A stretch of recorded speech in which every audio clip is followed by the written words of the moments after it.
Wichita Falls writes, Dear Bud, you're the kind of red-blooded, all-American boy that millions of other kids can look up to. Thank you. Do you have any naked pictures of your sister Kelly? Would you like glossy or matte finish? Rick Lowe in San Antonio, Texas writes, Dear Richard and Linda, what would you like Amanda to be when she grows up? It's true, every parent wants the same thing for their child. Richard and I are no exception. Call us old-fashioned, call us corny, but we really don't care what Amanda does, as long as she doesn't drive, date, or leave the house.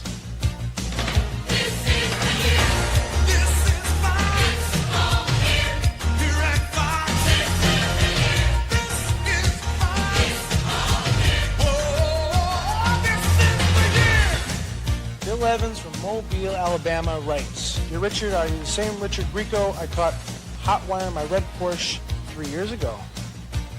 No, I had this thing for red Ferraris. You know, never Porsches. You have me confused with another Richard Grieco. Sorry. This letter comes from Barbara Ettrick in Salinas, California. Dear Peg, Elizabeth Taylor and Cher have their own special fragrances. What's yours? Well, right before Al comes home, I like to dab a little lemon pledge behind my ears. Makes him think I've been cleaning. Yes! You gotta believe it. No looking back till we're on top. Whoa, I need the song that now is round. Like having us around. This is the year. This is us.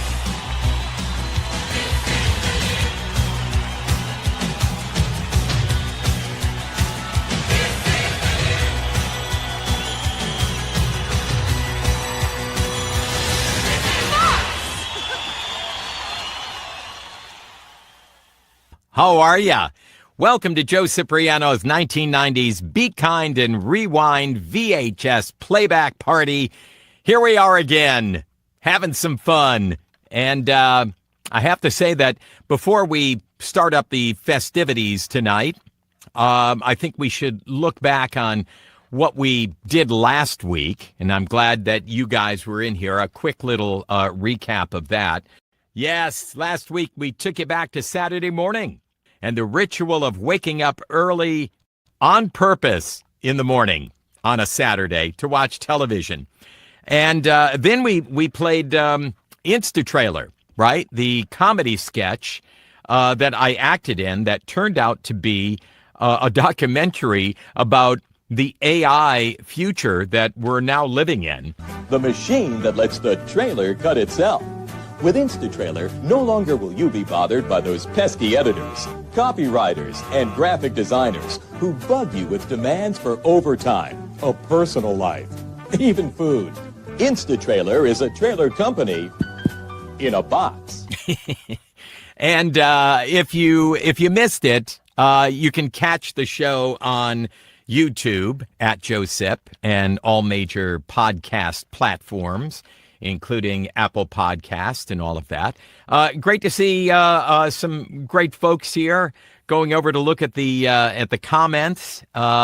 We have them scrolling on the right side so that you can watch what's going on. Oh, okay, tonight we have two stories, and actually a couple of more on top of that, because some things happened today that just popped up. And I thought, oh my goodness, we're going to have to make this a part of the show this evening.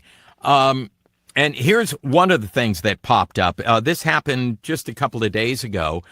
I was, scrolling through my calendar, looking at what's coming up for the day, looking at my sessions and things like that.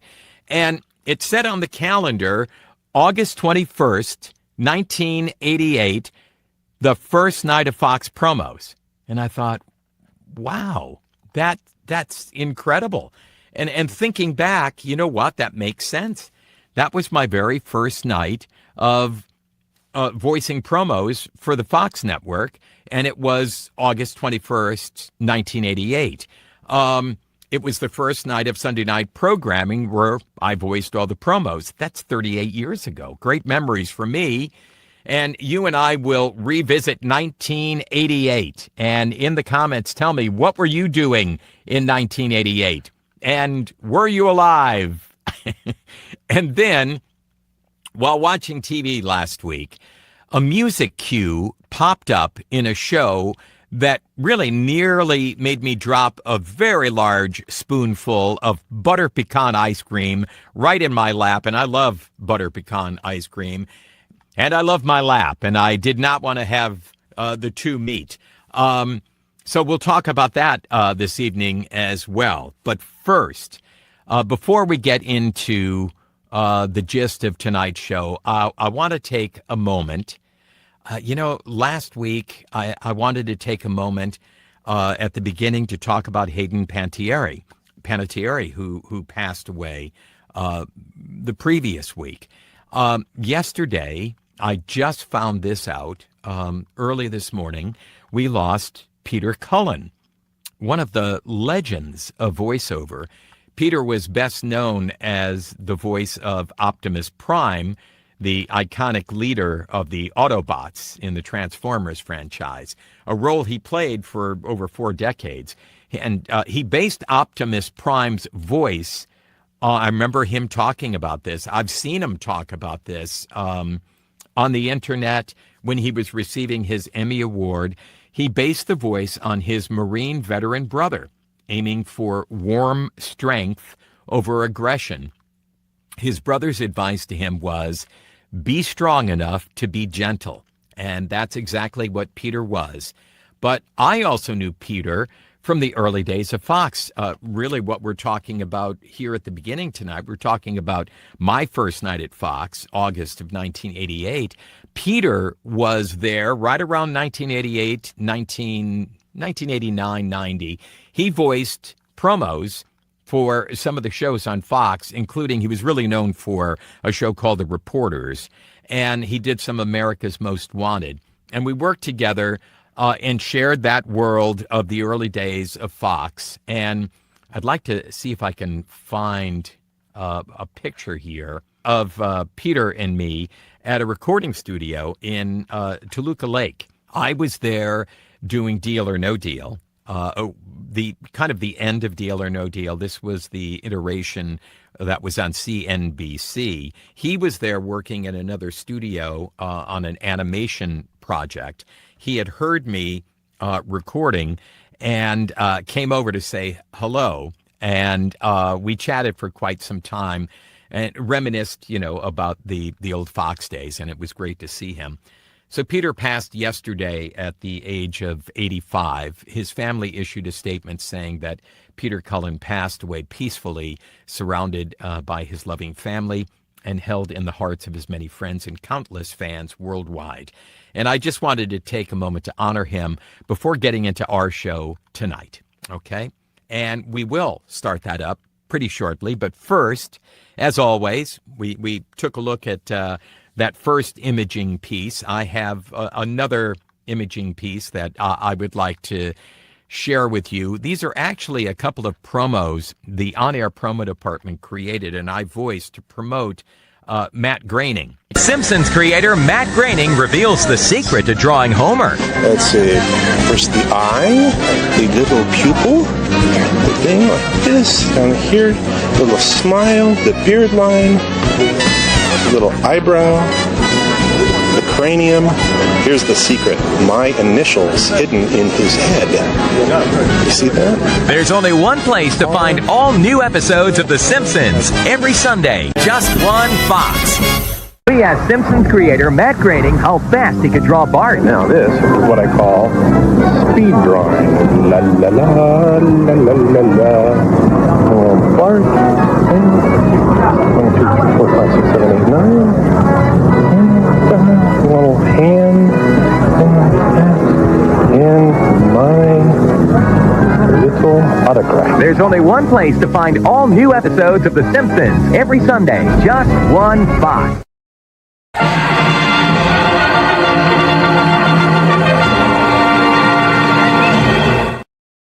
All right, welcome everybody to Joe Cipriano's 1990s Be Kind and Rewind VHS playback party. streaming live everywhere, wherever you social. My name is Joe Cipriano, and throughout the decade of the 1990s, I was the comedy promo voice of the Fox network, voicing promos like this. And now, an important Simpson update. The Simpsons are now on Sunday. No! This week, catch one full hour of wholesome family entertainment. Mom, Bart was taking a picture of his butt. On The Simpsons. Why you little? Why you big? I'm out of here. Then, has Al found the one person who looks up to him? It's like the son I always wanted. Who's that over there? Oh, that's the wife that I always wanted. Married with Children. Sunday, beginning at 8 on Fox 5. So there you go. But tonight, we're going back a little bit further for a visit to the 1980s. First of all, we're going back to the summer of 1988. So think about it. What were you doing in the summer of 88? Let's hear about it in the comments. And, let me get over here to the comments and take a look at what's going on here. New comments. There we go. Greetings to folks from all over the world. It's great to see you. Great to see you guys as well. I love these drawing tutorials as a kid. I know. Weren't they cool? Sunday beginning at 8 on Fox 5. There was a Fox 5 in New York. There were several Fox 5s, but that was the big one, the New York affiliate. And let's see here. We, of course, were Fox 11 in Los Angeles. Hey, remember the 80s? Well, if you do, you really weren't there. Getting ready for kindergarten. That's what you were doing in 1988, David. I love that. 1988, working radio production and overnight jock at a local radio station. Cool. And here, the bro dude man said, quite frankly, I was born in the 90s. So you were just a glint in your mom and dad's eyes. Oh, there's a Fox 5 in Las Vegas as well, and a Fox 5 in Atlanta. There you go. And you know what? I should have known that because I actually went to both of those locations when our book came out, Living on Air Adventures in Broadcasting. I went around to a bunch of the Fox affiliates for interviews. And we did Atlanta, which was really fun, and Vegas, which was really a kick. So thank you for sharing what you guys were doing around 1988. We're going back there because, as I said at the top of the show, my calendar reminded me a few days ago that August 21st, 1988 August 21st was the 38th anniversary of the first time my voice was ever heard on Fox Network. And, of course, it was a huge deal to me. And I then remembered, you know what? I ran a VHS tape that night, recording the entire evening, and I got a lot of these promos that my voice was on throughout the night. Okay, so we're going to go back 38 years now, and let me show you what Fox looked like in the summer of 88. Married, Tracey Ullman, 21 Jump Street, America's Most Wanted, and of course, the Emmy Awards. The network was less than 2 years old. It launched in April of 1987. As I said, I started a year later in a few months in August of 88.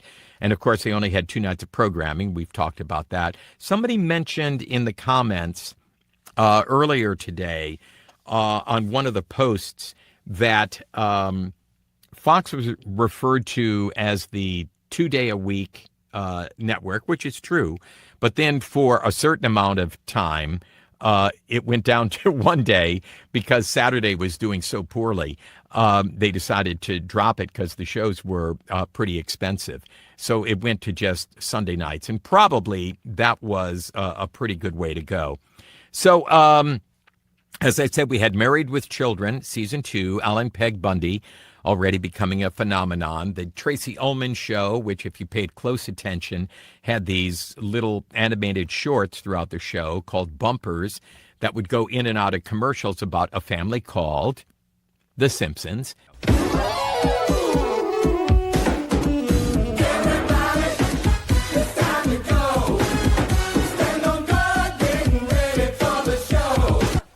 Look at Maggie. What a little bundle of joy. You can tell what it's thinking by its body language. I think its body language is saying, I want to play.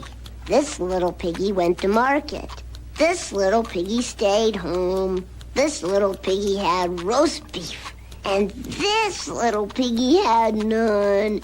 And this little piggy went wee, wee, wee, wee. I think its body language is saying game's over. Look at it, just lying there. I wonder how we look to it. Gooba, gooba, gabba. You're our little sister. Gooba, gabba, gooba, gabba. One of us, one of us. Just think, Maggie, someday, if you're lucky, you'll grow up to be just like us. Do you think a little baby could possibly imagine what its future is going to be like? I wonder if it has any hopes or dreams or fantasies. No, man, please, we beg you. Leave our toes alone. No tickling, no tickling. Help, help, help. Oh, come on, man. Maybe it's thinking how much it loves us. I guess we'll never know.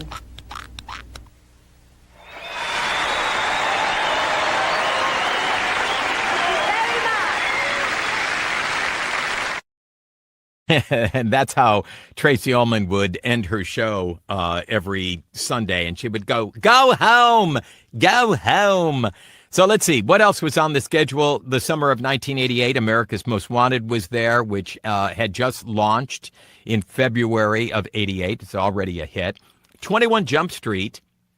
You guys remember that? A young Johnny Depp, undercover cops in high school, although they really weren't high school students. They were adults, but they looked like high school students. I think it was based on a real police department that had done that in some city, wherever it was. And we have the opening credits. Now, this is interesting. This is from the VHS tape that I recorded that night, August 21st, 1988. This is the opening credits of 21 Jump Street.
Great show. And the other show that dominated that evening of August 21st, 1988, was the Emmy Awards. It wasn't the show itself, it was the promos. That is what I spent about 2 weeks prior to August 21st doing when they brought me in. And they said, okay, we're going to try you out on late night. Then they put me on a couple of other shows. And then as the kind of a week and a half went by, then they said, all right, we're putting this guy on everything. And it was a big deal in 1988 that Fox was broadcasting the Emmys. They had a 2-year-old network with this very prestigious award show. And it was so big, I can't even tell you how many promos we did. It was outrageous. But that was Fox in the summer of 1988. It was scrappy and young and defiant, right? And I've talked about this before, but I'll recap real quickly the story of how I got the gig at Fox. A few weeks before August 21st, it was August, I was on the radio, KISS FM in Los Angeles, filling in for Big Ron O'Brien. KISS was one of the biggest radio stations in L.A. And that afternoon, a guy by the name of Bob Bibb, who is the head of marketing and creative services at Fox, was driving home. he was stuck in traffic, and I was on an afternoon drive when people are taking that drive home. He had his radio on. My voice was coming out of the speakers. He had been running over in his head during this very slow commute home. All of the challenges that were on his plate as the head of marketing for a brand new television network, something that hadn't been tried since really ABC rose to full parity and dominance as one of the big three networks, and that didn't really happen until the late 1960s and 70s. Even though ABC was there, I think it originated as they spun off. NBC had the blue and the red network, and they spun off the weaker network with the smaller markets and sold it, and that became ABC. Well, Bob was, at the time working out how Fox could become completely different from the established three networks. They had edgy, even risque programming. The way they promoted the shows was evolving and becoming very different from the big three. Just things like bolder graphics and colors that they used. And visually, the Fox network looked different. But how could it sound different? And it was then that I popped up on his car radio on the air on Kiss FM. It caught his attention. And he told me later that he said to himself at that moment, okay, that's a voice I think could work for us. And it's not that smooth, deep voice that ABC, NBC, and CBS had. So as I've said before to you guys, he picked up his brick of a cell phone in 1988, called the radio station, found out who my agent was, and booked me to come in to do a paid audition. They liked what they heard, and within a couple of weeks, my unusual voice joined the edgy programming and marketing of Fox. And I began recording countless Emmy promos for the network because Fox was airing the Emmys that year, as we said, 1988, and it was a major event. So on that date, August 21st, it was the first night my voice hit the air, and I became the voice of Fox. And as I said, I ran a VHS tape that night at home. And here are a few of my very first voiceovers on Fox, summer of 1988, summer of 88, from that VHS cassette. Ma, what's up? Look at this. We want to thank the network for taking a chance on poor old ladies. And here I am a year later, nominated in the same category as the Statue of Liberty. Thank you, only in America. This year, forget about everything you've seen before. For the first time, the producer of Saturday Night Live will be throwing the party that will make television history. The 40th Annual Emmy Awards, next Sunday on Fox. Later on Married with Children, is Al leaving Peg for Mick Jagger's girlfriend, Jerry Hall? Or is he just looking for a little satisfaction? Now, two teenagers are wanted for the murder of an entire family gunned down in a restaurant. Your phone tip may lead police to their arrest. America's Most Wanted, next. Will John Larroquette win his fourth Emmy in a row and break the record for the most consecutive wins for an actor? Emmy's 40th, next Sunday on Fox. Next Sunday, Emmy celebrates her 40th birthday. But forget anything you've seen before, because this year, for the first time, the producer of Saturday Night Live is throwing her a surprise-filled party. I wonder if I get paid more money for this. That will make television history. Join us for the 40th Annual Emmy Awards next Sunday on Fox. Picture two very sexy flight attendants. Now, picture Al Bundy between the two of them. What's wrong with this picture? If you guessed the Al Bundy part, you've watched Married with Children before. But can you imagine him cheating on Peg? Don't answer that question. Supermodel Jerry Hall on Married with Children, next. So, first of all, a couple of things to talk about. Those VOs that are over the closing credits, which eventually, they TV shows used to actually, networks used to show the closing credits, and then they kind of wised up and said, wait a minute, this is expensive real estate, and they squish it and run a promo while the credits are running like this. And I don't even know if they run the credits anymore. But those things were called VOCs, voice over credits. And there was a rate for it, and it was just a voiceover. And there was somebody in marketing who was in charge of writing the VOCs.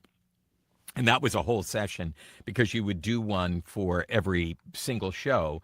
So it was nice. It was a nice little chance to be on the network a little bit more than just the promos, and being on there, during the shows or at the end of the show. Excuse me while I have a little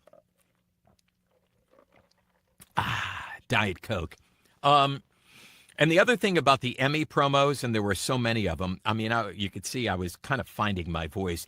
I was kind of talking like this, the Emmys, and I thought that made it sound like it was something really special. I don't know. But the cool thing about that, this being 1988, it would be about 10 years, 12 years later that I would become the announcer for the Emmy Awards, which was a big deal. And I did several of the Emmy Awards as the live announcer.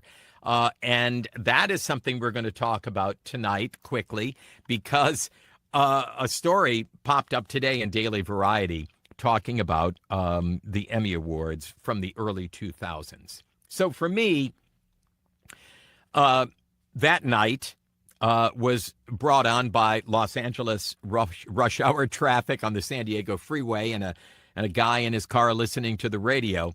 For me, it changed everything then and for the rest of my life, quite frankly. And I'm wondering if you guys remember, I mean, we talked about where you were in 88, but going through the decade of the 90s, do you have any memories of watching the Emmy Awards? It would obviously appear on multiple networks every year. They would make a deal. It could be a 2-year deal, a 3-year deal, a 1-year deal, and it would be on a different network. So I'm interested in seeing if you guys have any comments about that. Let's see. The network that started with Al and Peg and 21 Jump Street became the network of The Simpsons and Married with Children, The X-Files, and Living Color, Family Guy, Futurama, Ally McBeal, 90210, Melrose Place, 24, and on and on and on. All right. There you go. That's what I wanted to talk to you about. It was so crazy that it popped up on my calendar, reminding me that just last week, or actually 6 days ago, that it was my first night on Fox. And as I was going through all the VHS tapes from then and into the 1990s, I came upon a whole bunch of 1990s commercials, okay? So do me a favor. Let's make believe you're just sitting back. It's maybe 1992, maybe it's 1996. You're in your living room, and you're kicking back. You turn down the tube, and you got a few minutes of commercials rolling. Let's see if this brings back any memories for you. Take good care of my baby. Be just as kind as you can be. And would you please remember to treat her soft and tender, because my baby belongs to me. Johnson's brings out the baby soft shine born in your hair. You know what I mean? Yeah. You got to fix this, and you got to paint the fence, and you got to clean the yard, trim this. Trim. I got 100 things I have to do. At least. And I don't know how to do any of this stuff. Well, you came to the right place. Hey, Ace is the place for me. Next Sunday, In Living Color is back. The same kids from the project that we've always been. We haven't changed one bit. It's a whole new season of laughs. Pilot to co-pilot, we're going down in flames. Catch the season premiere. Grab my cape and clogs. I gotta see this again. In Living Color, next Sunday at 8, 7 Central. Can't touch this. The following title in no way represents the feelings of the Fox Broadcasting Company toward the viewing public. Rather, it reflects the feelings of one man who wishes everyone could have as much fun as he does. Get a life. Premiering next Sunday on Fox. Let's talk division. There's long division like my parents did back in the 1800s. There's subdivision with those little houses like on Joy Court. And now there's La Burger Division, my personal fave. New burger buddies from Burger King. 2 delicious all-beef mini cheeseburgers side by side. Now watch careful, here's the division part. Pear and viola, you got 2. Very cool. Reverse. Whoa, from the Skycam, new burger buddies. From Burger King. To make a great little snack, sometimes you've got to break the rules. Marge Simpson speaks out on reruns. If you don't mind, I think I'd like to get on with my life. Fox is proud to announce dozens of new, original, never-before-seen episodes of The Simpsons. Ooh. Beginning Thursday, October 11th on Fox. Nowhere to run. No place to hide. No friends to call. This Friday, make a dangerous fugitive feel wanted. Watch America's Most Wanted on the new Fox Friday night. We at Little Caesars can't pack any more toppings on top of our pizzas, so we've added them around. Introducing Crazy Crust, any one of 4 different seasonings gently sprinkled on our delicious crust. There's sesame seed, Parmesan cheese, poppy seed, and garlic butter. And now you can get Crazy Crust on 2 medium pizzas with 8 different toppings for only $8.88. Pizza. Next Sunday, Al plans a dream vacation. We'll stay in cheap motels and steal what we need along the way. That turns into a gridlock nightmare. We have not moved an inch in 2 hours. Peg, I can hear that in our bedroom. The Bundys are hitting the open road. God, you're killing me! On the season premiere of Married with Children next Sunday. So, did you bring the Coca-Cola Classic? Billy was supposed to. Not me. Michael! Michael! Billy forgot the Coca-Cola Classic! Coming right up! Can't be there.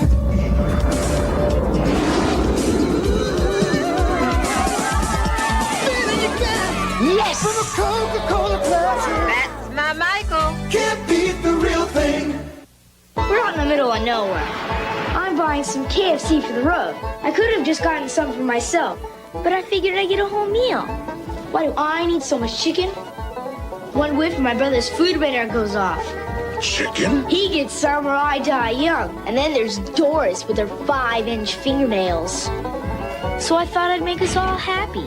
Original recipe chicken. All the fixins from Kentucky Fried Chicken. It's the only good thing about this trip.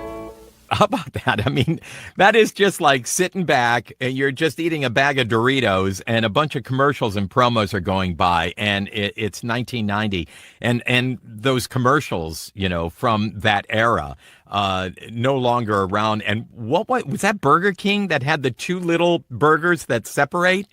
I actually kind of remember that. Not that I ever had any or anything like that. Okay, before we get into the story that I want to talk to you about, which is the use of this song, or actually it's a score from a 1980s movie that showed up this week on one of my favorite TV shows. The movie is one of my favorite movies, and while I was watching the show this week, and the exact same music cue showed up, it was unbelievable. But here's what happened today. Daily Variety, which I read all the time. It's, industry newspaper. And the timing of this article that came out is pretty amazing because the article is about the 58th annual Primetime Emmy Awards, which was August 27th. Today is August 27th, 2006, held at the Shrine Auditorium in Los Angeles, hosted by Conan O'Brien. And I thought, wait a minute. August 27th, 2006, 58th annual. I did that show. I was the announcer for that show. And I believe it was my second of 4 Emmy Awards that I announced. And I also was doing the Grammys around that time as well. It was Conan O'Brien's second Emmy Award hosting situation. So let's take a look at a few moments from the 58th Primetime Emmy Awards. Here we go.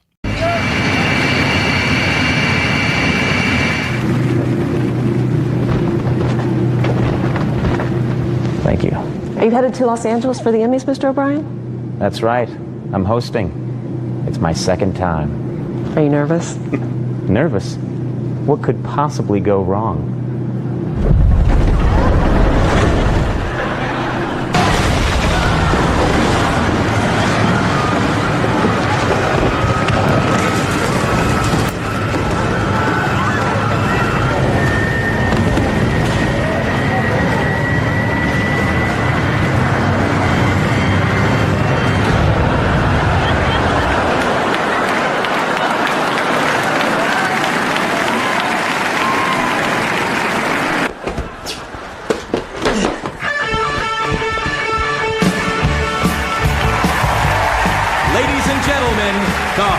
Of the 58th Primetime Emmy Awards, Conan O'Brien.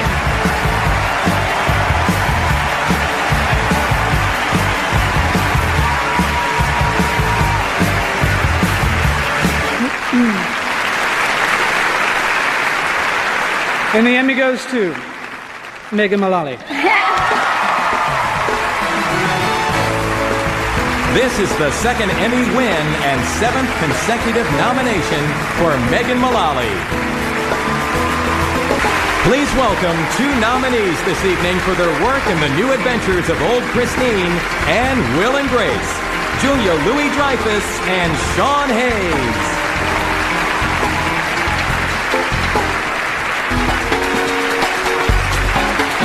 Coming up live on NBC. Charlie and Martin Sheen present the Emmy for Outstanding Supporting Actress in a Drama Series. And My Name is Earl's Jason Lee and Jamie Presley announce the Emmy for Outstanding Supporting Actor in a Comedy Series. And the Emmy for Outstanding Supporting Actor in a Comedy Series goes to Jeremy Piven. This is the first Emmy win and second nomination for Jeremy Piven. It's my inspiration, my mother, Doug Ellen, Mark Wahlberg, Julian Farino for giving me all the movement, and my father. Thank you.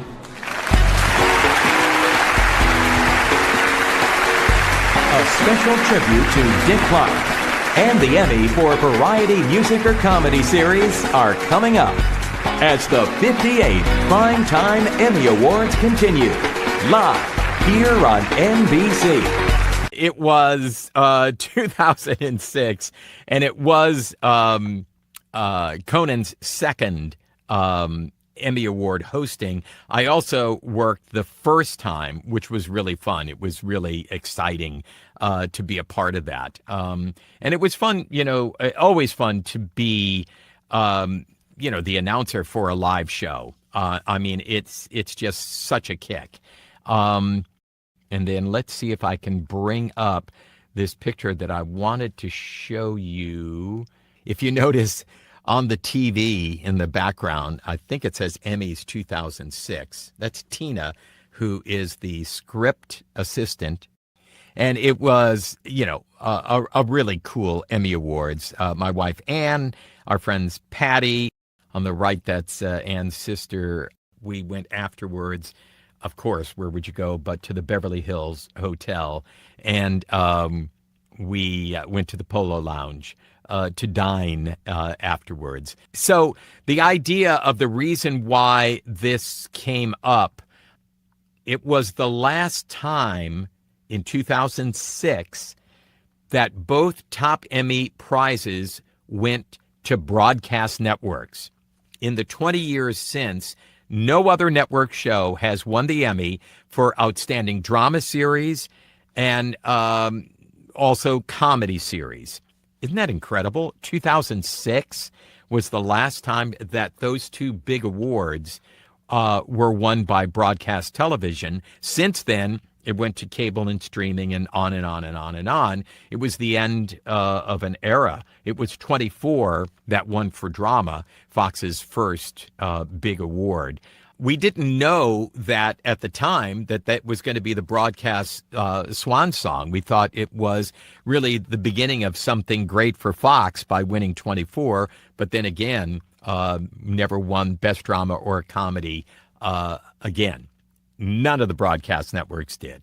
All right, 20 years ago tonight, and it was a beautiful day in Los Angeles, hot, at the Shrine Auditorium downtown.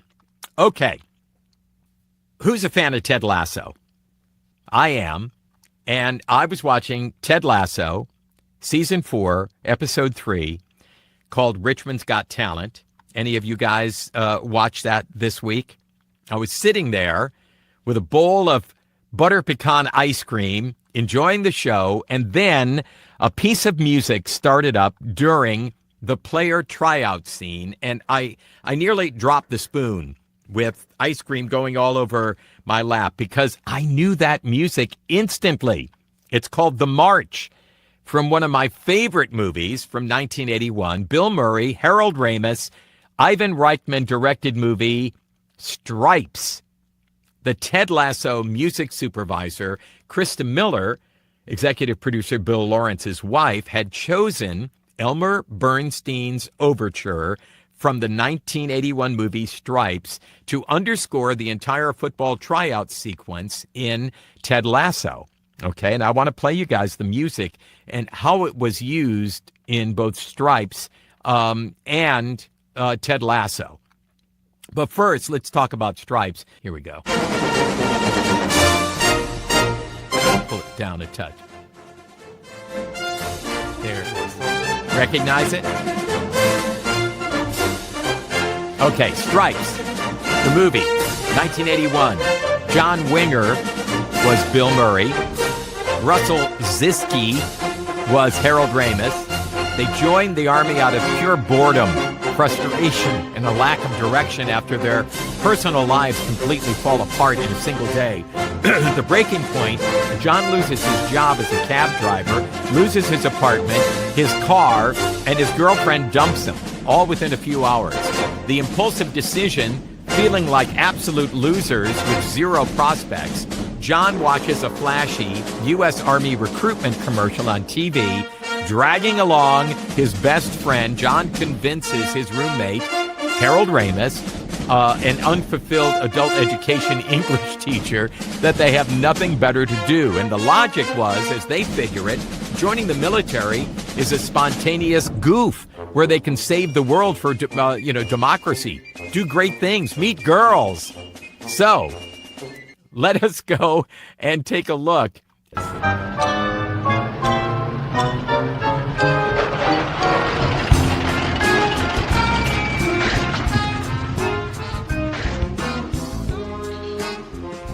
You coming in?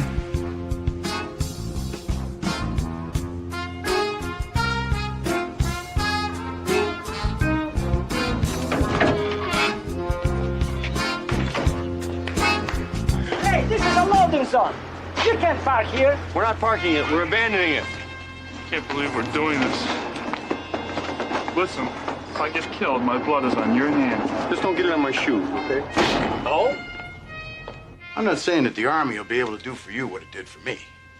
All I'm saying is that you get out of it exactly what you put into it. Now, sometimes the Army's your best shot. Now, there's a couple of questions that I have to ask you. They're a little personal. Have you ever been convicted of a felony or a misdemeanor? That's robbery, rape, car theft, that sort of thing. Convicted? Yeah. No. Never convicted. That's good. Good. Are either of you homosexuals?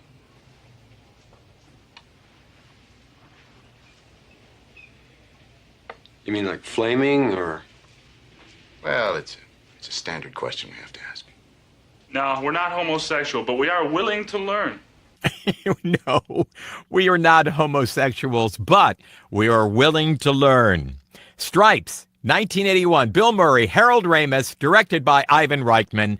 Two guys who have absolutely nothing at all going for them, join the Army on a whim.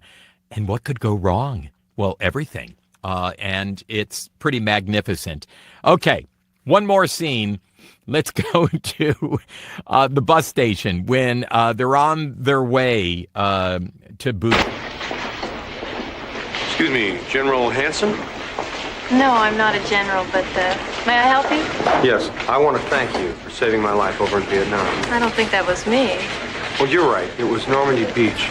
I was shot up pretty bad. You grabbed me, pulled me into a foxhole, and patched me up. I appreciate it. I don't think so, and I really don't care, and I don't have the time to listen to that. You see this armband? MP. Yes, ma'am. Stands for military police. Are you on one of these buses? Not yet, ma'am. My job is to see that big, strong men like you get on these buses without getting lost. So why don't you just move along and get on the bus? Could you check him off, please? So what, I guess we dig each other, and we'll be seeing each other around the officers' club?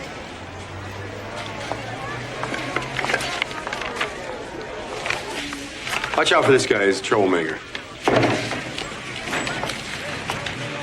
Do you have your papers? Yes, here.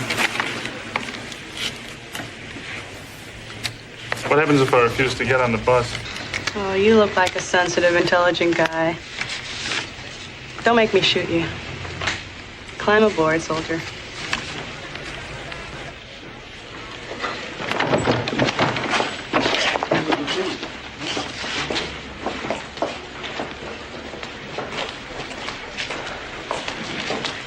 What do you think? I hope we don't go to war. Excuse me, stewardess. Is there a movie on this flight? Bus? A movie on this flight.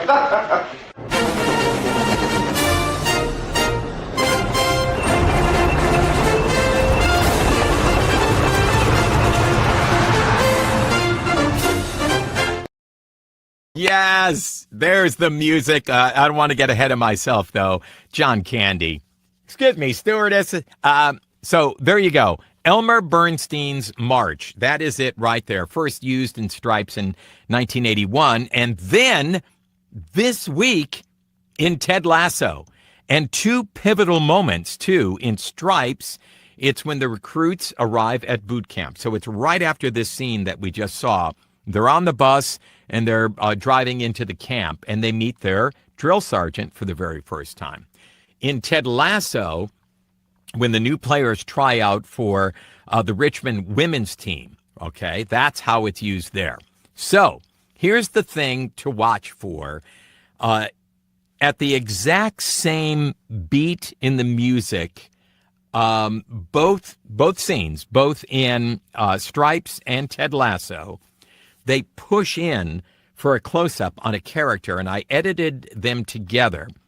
So take a look here. On the top, you're going to see Stripes, 1981, and that push in to Sergeant Hulka at the same time where on the bottom, for Ted Lasso 2026, the push in to Coach Beard. Same music, same moment, pretty much the same beat in the piece, 45 years apart. So let's take a look at Stripes and Ted Lasso.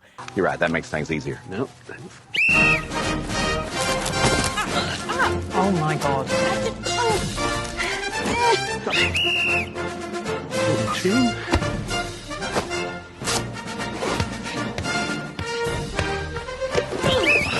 No, I'm not.